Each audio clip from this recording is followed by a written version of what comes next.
Welcome to Epcot, where we're here for another installment of the Tourist Trek's 12 Days of Christmas. Yeah. Where we're actually going to watch some of the storytellers. We're going to learn all about Christmas all around the world. Yes, so each, or not all the countries, but some of the countries have storytellers that explain what Christmas is in their culture. And I have the booklet so we know exactly what times they're at. So this will be fun and entertaining. What is that called that Disney calls it? Edutainment. Yeah. So here's some edutainment for all of you out there. Hello everyone, my name is Sigrid and I'm so excited today to tell you about Christmas in Norway. God jul! Yes, that is how we say Merry Christmas in my country. God jul! Now, all across Norway, the holidays are family time, but how you celebrate the holidays depends on whether you live in a big fancy city or, like me, on one of our wonderful Norwegian farms. Now, in the city, families might spend time together going to concerts or festivals or church services or parties, and like many of you, they're visited by Santa Claus. But on our farms, many families still celebrate the tradition of the Christmas Nissa. There are two. There is Julenissen, who visits on Christmas Eve to bring the children gifts, yes, and Fjosnissen, who lives in the haylofts of our barns. It is said that this Nissa, this barn Santa, is one of our many wonderful yet strange little elves who are the guardians of our farm animals and welfare. And it is said that especially at Christmas time, we must treat this Nissa, this barn Santa, with respect. For if we don't, he has been known to cause quite a bit of mischief every now and again.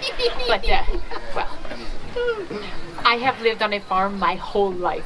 And in all of my Christmases, I have never seen him. So all this talk about the barn Santa is neither here nor there, for we all know these mischief makers do not exist, except in stories and fairy tales. So all this talk about the barn Santa is neither here nor there, for we all know these mischief makers do not exist. Unless they do exist and are therefore very clever and mischievous indeed. What was I saying? That's so funny, I've lost my train of thought. Allow me to take advantage of Sigrid's dramatic pause to properly introduce myself. I am the legendary Barn Santa! Right on cue. Thank you for applauding. That's very nice. So, I don't exist, huh? Well, you all see me, don't you? Yes. Yes. Okay. Well, let's hear you all say a nice Goo Yule. Goo Yule. Very nice. And it would be a Goo Yule, but every Christmas has been the same. Sigrid here doesn't see me because she doesn't believe that I exist, even when I do this. Boop! She still doesn't see me. Say, you all wouldn't mind if I take the liberty to use a little mischief and magic to help Sigrid with her story? Who knows? Maybe this time she just might believe. Oh my. No. Ta-da! Christmas in Norway is my favorite time of year. There are festive decorations like those over there, and smell of holiday cookies wafts through the air in preparation for the big day. But here is the best part. In Norway, we have a 3-day celebration. That's right. We celebrate with a party. Oh, Sigrid. We like to party. We like to party. We like to poop. Oh. Yay! Our biggest celebration day is on Christmas Eve. Now, in the middle of the day... Party! Huh. 12 o'clock or so, everything closes down early. The bells ring in the chapel, and... everyone returns home to their families. Friends, imagine that it's Christmas Eve. Hey, and hoodoo and toodle-la-da-lo. The farmers bring the goodies for the animals. Goo Yule! So the farmer gives the animals treats, but the children do not forget about the barn Santa. They leave him treats too. That's right, they leave me treats too. A nice big bowl of rice porridge with a little bit of cinnamon and sugar and a nice pat of butter right on the top. Yeah, all right. Well, maybe it doesn't sound like such a treat to all of you. But believe me, when the kiddies leave me a nice steaming bowl of porridge in the hayloft, it just warms me right up on a cold winter's night. And it's high in fiber, too, so that's nice. You will never guess what the barn Santa likes to eat. Go ahead, try to guess. Rice porridge. Yes, rice. What was it? Cinnamon. Butter. And sugar. How did you know? Well, we also leave him a big stein of ale. What? Ale drop. Oh. Never mind. Now, back on Christmas Eve, the family is getting ready for the celebration. Oh, all right, it's lights out. Shh. And the entire house is lit only by the soft glow of candlelight. After a big feast, everyone is all excited, especially the children, because they know the Christmas tree is in the next room. And then the moment they've all been waiting for. This is the best part! The parents finally say to the kids, okay, kids, let's go into the next room. So, the rest of the night is spent exchanging gifts and singing Christmas carols around the Christmas tree until very late at night, and that is all on Christmas Eve. But even though the children have opened up their presents on Christmas Eve, they still get up early on Christmas Day. Some people attend church services, but then the rest of the day is spent with family. But we are not done yet, because the day after Christmas in Norway, December 26th, that is our second Christmas Day. Yay! That's the day for parties, visiting friends, and ringing bells. Oh my. Well, everybody, what to do? Sigrid's almost at the end of her story, and she's almost at the end of her wits, too. But, she still doesn't see me. So I need magical help from all of you. Yes, I need you all to say a really big boop on the count of 3. Can you do that for me? Okay, here we go. A 1, a 2, a 3. Well, all right. Oh, there you are. Now, you know all about the holidays on Norway's farms. And I'm sorry to burst your bubble about the whole gnome thing, but he does not exist. He doesn't. Oh, it's you. It's me. It's him. I'm him. The Barn Santa. Good you. We did it, everyone! We made a believer out of the lovely Sigrid after all. We'll see. Oh, you believe. What? Yeah, you heard do. that? Okay. Oh, I couldn't have done it without all your help. So, I hereby dub you all honorary Christmas magic makers for the rest of the day. Bippity, boppity, boop. Boop, that's right. We are now off to Italy, where we're gonna learn about the Christmas witch. La Befana.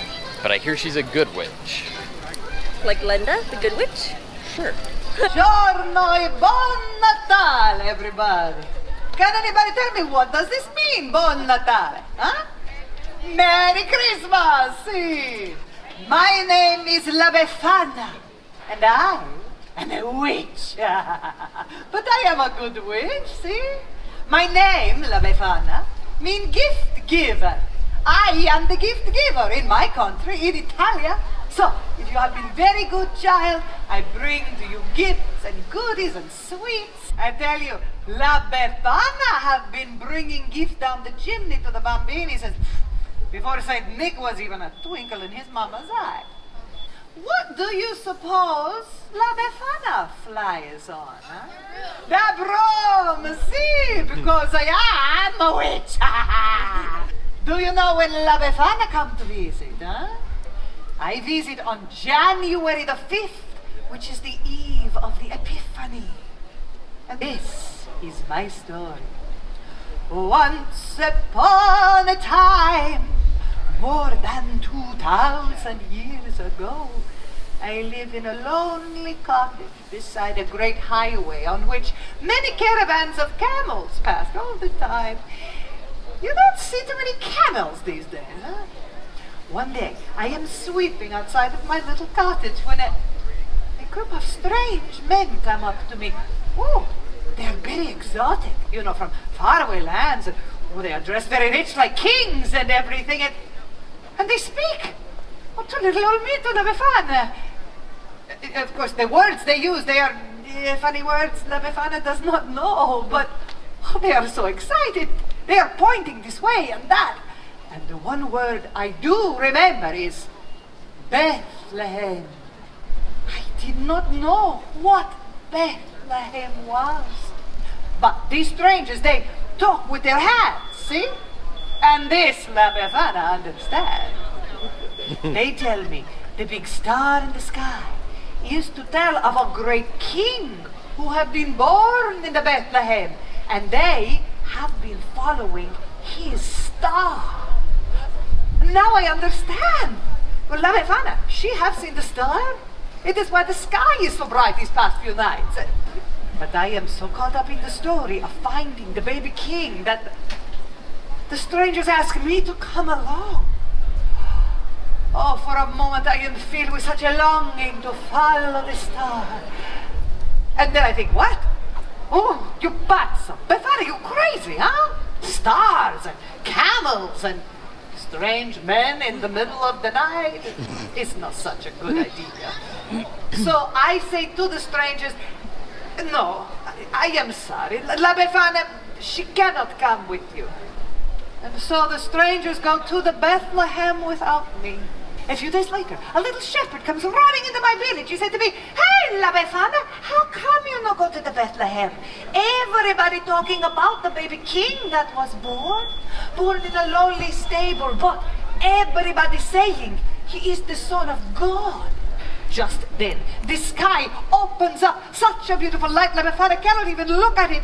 It is as if the star of the baby king have just burst into glory. And the sound, the angels singing. So many, many angels singing. It is like nothing I have ever heard before. And then I know I must go to the Bethlehem. Oh, I am so excited. I run inside to find a gift for the special bambino. I had seen the gifts of the kings.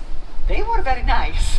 I do not want to go empty-handed. So I look and I search, but all I can find is a little doll made from a scrap of wool. But it is better than nothing, I think, huh?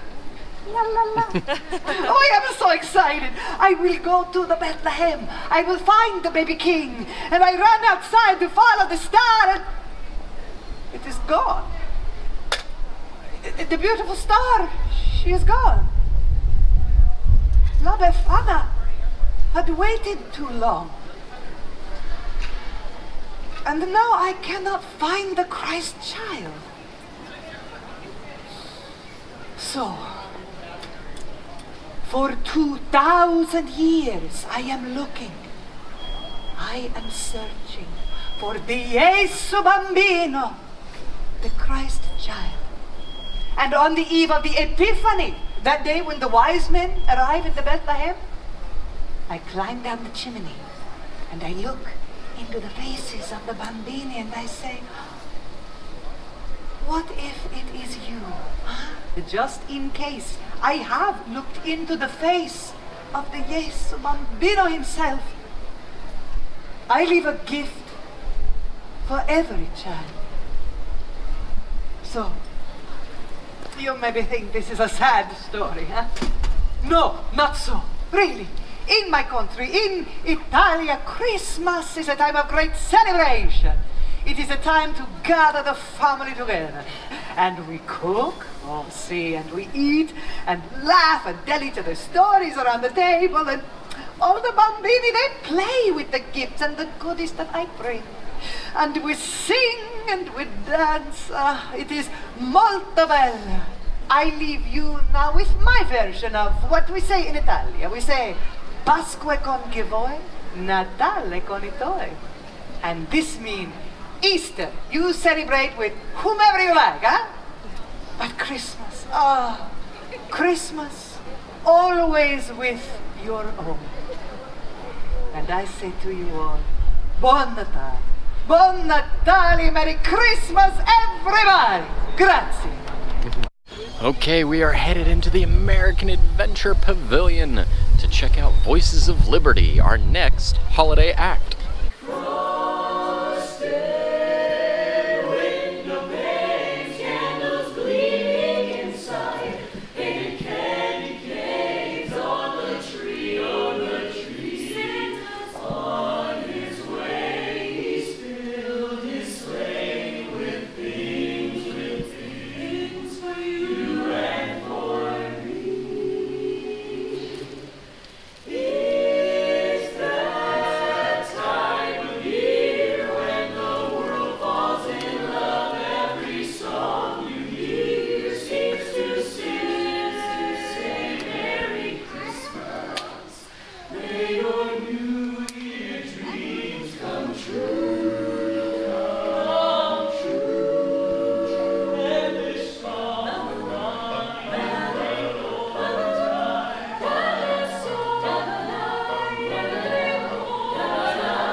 mashite omedetou gozaimasu.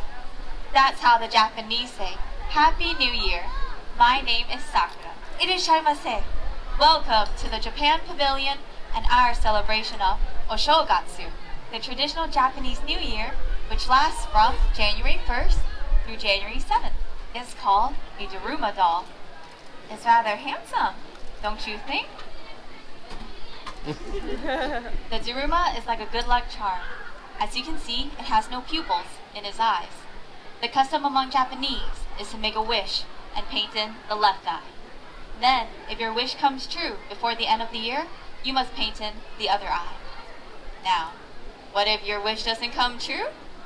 Then you can always try again next year. The legend of the Daruma dates back to the 6th century, when a Buddhist monk named Daruma Taishi began a lifelong journey to spread the teachings of Buddha. His journey was difficult, and oftentimes the roads that he traveled was plagued with robbers. Daruma said, I believe that if the body was in poor health, then the spirit would also be weak. So let's develop a system of exercise, keep the mind and body healthy, as well as a means to deal with robbers who often prey on monks. Hiya! Later, the system exercise was taken to Japan and became karate. Years later, Daruma went to a temple at the top of a great mountain where he meditated for 9 years. The legend goes on to say that Daruma lost the use of his limbs after remaining motionless for so long, and this, it is said, is why the Daruma doll is without arms and legs. The Daruma is a symbolic reminder for the Japanese of patience and persistence through the ups and downs in life. As we say, Nana Karobiya Oki, which means literally knock down 7 times, get up 8. You see, it always comes back to the upright position, no matter how hard it's knocked over. New Year's, or Oshogatsu, is a time for rejuvenation, asking for blessings and celebrating the coming of spring. Nearly everyone should be free from stress, work, or study, allowing time to be with family, to carry out centuries-old rituals and traditions together. New Year's always has been, and still is today, the most important holiday. In Japan, we feel that we can start the new year with a clean slate. Then, you rise early on Ganjitsu, the first day of the new year. You put on new clothes from head to toe and go out to watch the first sunrise of the year, called Hatsu Hinode. But before I go, I leave you all with this wish. Minasan dozo, yoi o toshi o omukai kudasai. May your Daruma's eyes be painted in each and every year, and all your wishes come true. Happy New Year, everyone. The next country on our list is France. Get a lot of letters, but what I do want to share with you, one of my favorite from last year, is from a lovely little girl named Pepe. Écoutez, hey, listen. Dear Père Noël, c'est moi. Although my big brother François says Christmas is for babies. Oh, François, no. I look forward to La Vieille de Petit Jésus and a visit from you. The watch night, this is our Christmas Eve.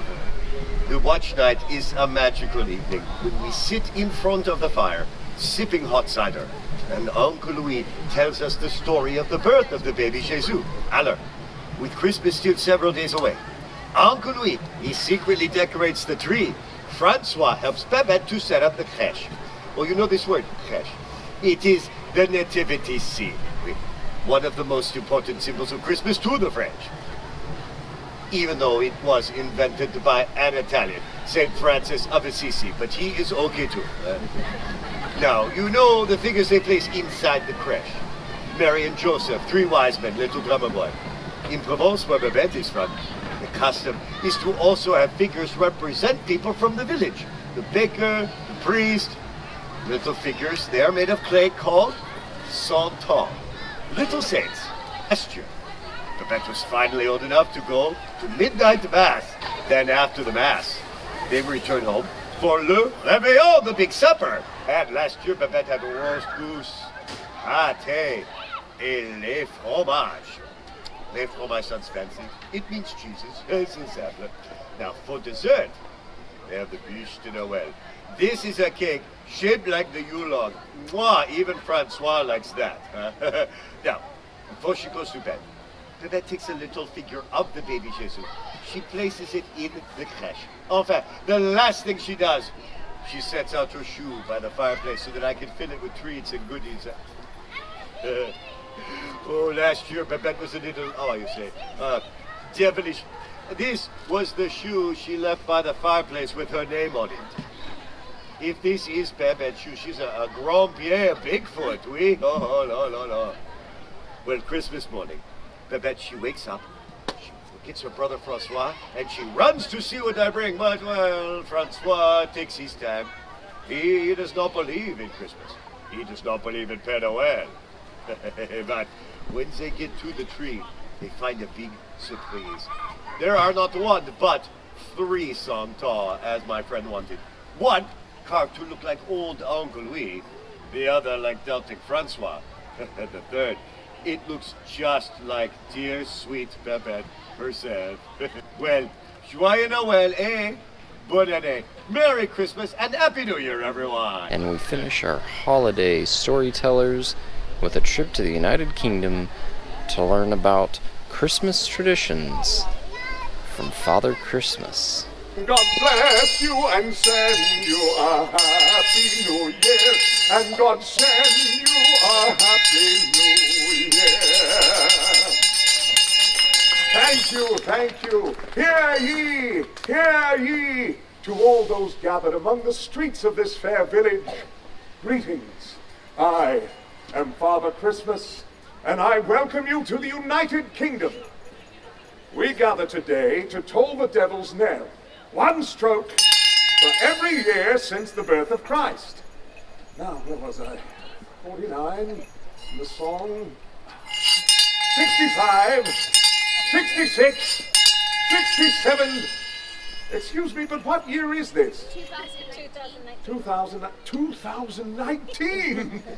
2019 minus 67, the 2, the 5. That means I have to ring this 1,952 more times. All right, 68, 69, 70, 71, 72. We'll get back to this a little later. At any rate, I am Father Christmas, and I have been around for many, many years, bringing holiday joy to good children throughout the land. Oh, I've gotten letters from many of you this year. You really are expecting a lot this year, aren't you? Ever the optimist? Now, where was I? Ah, yes, that Christmas carol that I was singing. Like so many of today's Christmas traditions, originated in the United Kingdom. In fact, it is not uncommon to see groups of carolers, much like yourselves, standing on a street corner, much like this one, singing songs of the season. The sound of carolers in the streets, it reminds me of a picture print from Currier and Ives, or better yet, a scene from a Christmas card. Now there's a tradition that really caught on. Did you know that the first Christmas card was sent in England back in 1843?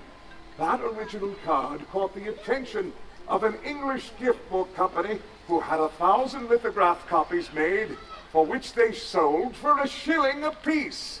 And the rest, as they say, is history. The hanging of mistletoe is among one of our oldest, and, might I add, one of our most popular traditions. It dates back to the Druid ceremonials of the winter solstice. Each time a kiss was claimed under the bough, and would pick off a berry until no berries were left. So, young man, here's wishing you a bough with many, many berries, yes. There's so many wonderful traditions that come from the countries of the United Kingdom. England, Northern Ireland, Scotland, and Wales each have their own unique customs that help make their holiday season a special time. Just as Charles Dickens has shared the romance of a perfect Victorian Christmas in his writings, The United Kingdom has taken the customs and traditions of its countries and shared them with the rest of the world. On behalf of all the villages and towns in merry old England, here's wishing you a hallowed and gracious Christmas. Hear ye, please sing along. We wish you a Merry Christmas. We wish you a Merry Christmas. We wish you a Merry Christmas and a Happy New Year. Happy holidays to all! Well, that's going to wrap up another video here at Epcot for the Festival of the Holidays. Hopefully you enjoyed our little trip around the world, learning about the different cultures and how they celebrate the holidays. A little bit of edutainment for everyone. What was your favorite one? Probably either the Barn Santa, which I thought was pretty funny, or Father Christmas. They both are really cool. I liked them both. What about you? The Barn Santa. The Barn Santa. I really like the Japanese one too, because their culture is so different than ours. So if you liked the video, be sure to give it a thumbs up. If you haven't yet, hit that subscribe button and tap the notification bell. And until next time, See you real soon. See you real soon.